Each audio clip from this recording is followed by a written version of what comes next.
सोचो, एक जवान जोड़ा कुमार परिवार 2022 में अपने सपनों का घर खरीदते हैं। दाम बढ़ रहे थे, लेकिन ब्याज दरें कम थीं। सस्ते कर्ज के लालच में उन्होंने बड़ा होम लोन लिया। अब 2024 में महंगाई बढ़ रही है, राशन और पेट्रोल के दाम बढ़ गए हैं। कुमार परिवार बड़े लोन और बढ़ते खर्चों से परेशान है। यह कहानी कई लोगों की सच्चाई है जो आसान पैसों के चक्कर में फंसे। कम ब्याज दरों और आसान कर्ज का जाल कड़वी सच्चाई छुपाता है। जो वरदान लगता है वो जल्दी ही बोझ बन सकता है। पैसों का बहाव अर्थव्यवस्था को बढ़ाता है, लेकिन कीमतें भी बढ़ाता है, और जब बुलबुला फूटता है तो नतीजे बुरे होते हैं। कुमार परिवार की कहानी बताती है, आसान पैसों की असली कीमत छिपी होती है। यह चीनी खाने के बाद मिलने वाली ताकत जैसा है, थोड़ी देर का मजा और फिर कमजोरी। इस सिस्टम को समझना पैसों की सुरक्षा के लिए जरूरी है। अगर आपको लगता है कि यह वीडियो वाकई दमदार है तो लाइक करके साबित करें। फेडरल रिजर्व एक सेंट्रल रोल निभाता है। फेड का काम है इकोनॉमी को स्टेबल रखना। यह पैसे के फ्लो, इंटरेस्ट रेट्स और क्रेडिट को कंट्रोल करता है। इसे एक ऑर्केस्ट्रा के कंडक्टर की तरह समझो जो इकोनॉमी को मैनेज करता है। फेड के एक्शंस के कॉन्सिक्वेंसेस होते हैं। इसके डिसीजंस बंद दरवाजों के पीछे लिए जाते हैं और इकोनॉमी को प्रभावित करते हैं। जब फेड इंटरेस्ट रेट्स कम करता है तो बोरोइंग और स्पेंडिंग बढ़ता है। यह इकोनॉमिक ग्रोथ को बढ़ा सकता है, लेकिन एसेट बबल्स भी बना सकता है, जैसा कि 2008 में हुआ था। जब फेड इंटरेस्ट रेट्स बढ़ाता है तो इन्फ्लेशन कम करने का प्रयास होता है, लेकिन यह इकोनॉमिक ग्रोथ को धीमा कर सकता है और जॉब लॉसेस का कारण बन सकता है। फेड का बैलेंसिंग एक्ट मुश्किल है और इसके डिसीजंस के अनइंटेंडेड और फार रीचिंग कॉन्सिक्वेंसेस होते हैं। फेडरल रिजर्व की मॉनेटरी पॉलिसीज, खासकर इंटरेस्ट रेट्स के साथ उनकी छेड़छाड़, इकोनॉमीज के बूम एंड बस्ट साइकिल्स का मुख्य कारण है। जब फेड रेट्स कम करता है तो पैसा आसानी से मिलने लगता है। बिजनेसेस ज्यादा उधार लेते हैं, ज्यादा इन्वेस्ट करते हैं और ज्यादा लोगों को नौकरी पर रखते हैं। कम इंटरेस्ट रेट्स देखकर कंज्यूमर्स ज्यादा खर्च करते हैं। इससे इकोनॉमी और एसेट प्राइसेस बढ़ते हैं, लेकिन यह प्रॉस्पेरिटी खुद के खात्मे की वजह बनती है। आसानी से मिलने वाला पैसा ओवर इन्वेस्टमेंट और स्पेकुलेशन को बढ़ावा देता है, जिससे एसेट बबल्स बनते हैं। 1990 के दशक का .com बबल या 2008 का हाउसिंग बबल याद है? ये फेड की इजी मनी पॉलिसीज की वजह से हुए थे। जब ये बबल्स फूटते हैं तो नतीजे बुरे होते हैं। बिजनेसेस बंद हो जाते हैं, लोग नौकरियां खो देते हैं और इकोनॉमी गिर जाती है। बर्बादी से बचने के लिए फेड फिर से रेट्स कम कर देता है और साइकिल फिर से शुरू हो जाता है। यह बूम और बस्ट का साइकिल जो फेड के एक्शंस की वजह से होता है, हमारी इकोनॉमी का हिस्सा बन गया है। 2008 के फाइनेंशियल क्राइसिस के बाद फेड ने क्वांटिटेटिव ईजिंग या QE शुरू किया। इस पॉलिसी में trillions of dollars financial system में डाले गए, गवर्नमेंट बॉन्ड्स और मॉर्गेज बैक्ड सिक्योरिटीज खरीदकर। इसका मकसद था लॉन्ग टर्म इंटरेस्ट रेट्स कम करना, लेंडिंग बढ़ाना और इकोनॉमी को स्टिमुलेट करना। QE ने एक और बड़ी रिसेशन को टाला, लेकिन इसका असर हर जगह एक जैसा नहीं था। क्रिटिक्स कहते हैं कि QE ने ज्यादातर अमीरों और वॉल स्ट्रीट को फायदा पहुंचाया, जबकि मेन स्ट्रीट की ज्यादा मदद नहीं हुई। जैसे जैसे स्टॉक और बॉन्ड प्राइसेस बढ़े, अमीरों की दौलत बढ़ गई। इस दौरान आम लोगों को स्टैग्नेंट वेजेस, बढ़ती कॉस्ट ऑफ लिविंग और घटते मिडिल क्लास का सामना करना पड़ा। अमीर और गरीब के बीच का अंतर बढ़ गया है, जिससे सोशल अनरेस्ट की चिंता बढ़ रही है। भाग 5, 2008 का संकट, आसान पैसों के खतरे का एक उदाहरण। 2008 का वित्तीय संकट आसान पैसों की नीतियों के खतरों को दिखाता है। कम ब्याज दरों और ढीले कर्ज ने बड़ा हाउसिंग बबल बना दिया। मॉर्गेजेस ऐसे बांटे जा रहे थे जैसे टॉफी, अक्सर ऐसे लोगों को भी जिनके पास चुकाने के पैसे नहीं थे। वॉल स्ट्रीट वाले इन खतरनाक मॉर्गेजेस को कॉम्प्लेक्स फाइनेंशियल इंस्ट्रूमेंट्स में बदलकर इन्वेस्टर्स को बेच रहे थे। जब यह बबल फूटा तो नतीजे बहुत बुरे थे। लाखों होम ओनर्स ने अपने मॉर्गेजेस नहीं चुकाए, जिससे फोरक्लोजर की लहर आ गई।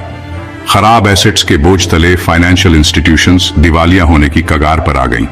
पूरी दुनिया की अर्थव्यवस्था महामंदी के बाद के सबसे बुरे रिसेशन में चली गई। 2008 के संकट ने उस सिस्टम की खामियों को उजागर कर दिया जो आसान पैसों से भरा था। इसने स्पेकुलेशन के खतरों, ग्लोबल फाइनेंशियल सिस्टम के इंटरकनेक्टेडनेस और इन सिस्टम्स के फेल होने पर आम लोगों पर पड़ने वाले बुरे असर को दिखाया।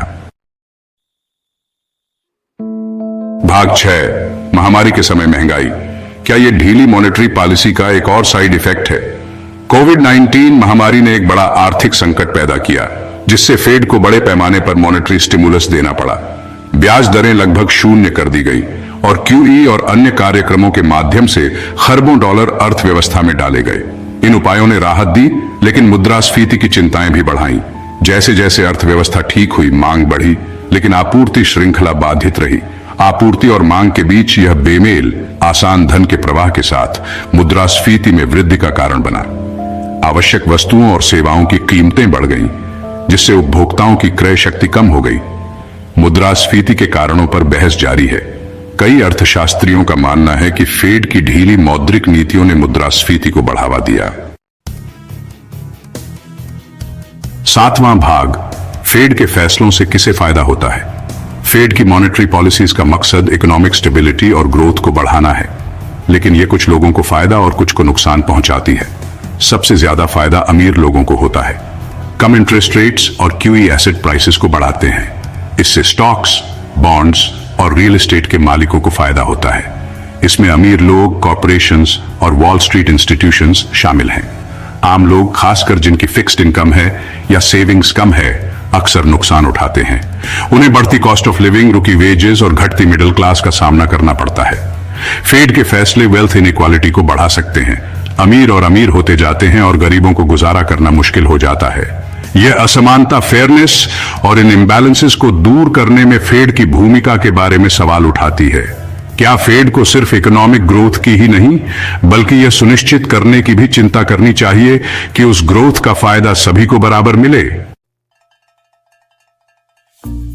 Section 8, navigating the financial labyrinth. रोजमर्रा के निवेशकों के लिए सबक। इस उलझी हुई और अनिश्चित आर्थिक दुनिया में निवेश करना भूल भुलैया में जाने जैसा है। फेड के प्रभाव को समझना आपको बेहतर निवेश निर्णय लेने में मदद कर सकता है। सबसे पहले, फेड की ब्याज दर नीतियां पूरी अर्थव्यवस्था को प्रभावित करती हैं। कम दरें उधार लेना सस्ता करती हैं, लेकिन मुद्रास्फीति बढ़ा सकती हैं। ज्यादा दरें मुद्रास्फीति रोकती हैं, लेकिन आर्थिक विकास धीमा करती हैं। संपत्ति के बुलबुले से सावधान रहे। जब संपत्ति की कीमतें तेजी से बढ़ती हैं, तो सावधानी से आगे बढ़ें। प्रचार में न फंसें। याद रखें, जो ऊपर जाता है वह नीचे भी आता है। अंत में अपने निवेश में विविधता लाएं। अपनी सारी पूंजी एक जगह न लगाएं। अपने निवेश को स्टॉक, बॉन्ड, रियल एस्टेट और कमोडिटी में बांटें। यह जोखिम कम करता है और आपके पोर्टफोलियो को बाजार के उतार चढ़ाव से बचाता है। भाग 9, आगे की राह। क्या हम आसान पैसों के चक्रव्यूह से बच सकते हैं? फेडरल रिजर्व की आसान पैसों वाली नीतियां हमारी अर्थव्यवस्था का हिस्सा बन गई हैं, लेकिन इस चक्र से निकलना एक स्थिर और समान वित्तीय भविष्य के लिए जरूरी है। इसके लिए नीति निर्माताओं, वित्तीय संस्थानों और लोगों को मिलकर काम करना होगा। नीति निर्माताओं को ब्याज दरों के अलावा अन्य तरीके अपनाने होंगे। इसमें ऐसी नीतियां हो सकती हैं जो विकास को बढ़ावा दें, शिक्षा और इंफ्रास्ट्रक्चर में निवेश करें और आय की असमानता को कम करें। वित्तीय संस्थानों को जिम्मेदारी से लेंडिंग करनी चाहिए और 2008 जैसे संकट से बचना चाहिए। उन्हें सट्टा बाजार के बजाय प्रोडक्टिव क्षेत्रों को क्रेडिट देना चाहिए। लोगों को फाइनेंशियली लिटरेट बनना चाहिए। अर्थशास्त्र, निवेश और फेड की भूमिका समझना लोगों को सही फाइनेंशियल डिसीजंस लेने में मदद कर सकता है। आगे की राह मुश्किल हो सकती है, लेकिन आसान पैसों के परिणामों को समझकर और संतुलित वित्तीय व्यवस्था की दिशा में काम करके हम एक बेहतर भविष्य बना सकते हैं। तो दोस्तों, the lords of easy money हमें दिखाता है कि कैसे फेडरल रिजर्व के फैसले हमारी अर्थव्यवस्था और जीवन को गहराई से प्रभावित करते हैं। यह किताब सिर्फ एक वित्तीय कहानी नहीं, बल्कि एक चेतावनी है कि कैसे गलत नीतियां पूरे सिस्टम को हिला सकती हैं। अब आपकी बारी। अगर आपको यह जानकारी उपयोगी लगी तो वीडियो को लाइक करें, अपने विचार कमेंट में साझा करें और शेयर करें ताकि ज्यादा लोग इस महत्वपूर्ण विषय को समझ सकें। पुस्तक एक्सप्रेस को सब्सक्राइब करना न भूलें और बेल आइकॉन दबाएं ताकि आप कोई भी नई वीडियो मिस न करें। अगली बार मिलते हैं एक और जबरदस्त किताब के साथ। तब तक पढ़ते रहिए, सीखते रहिए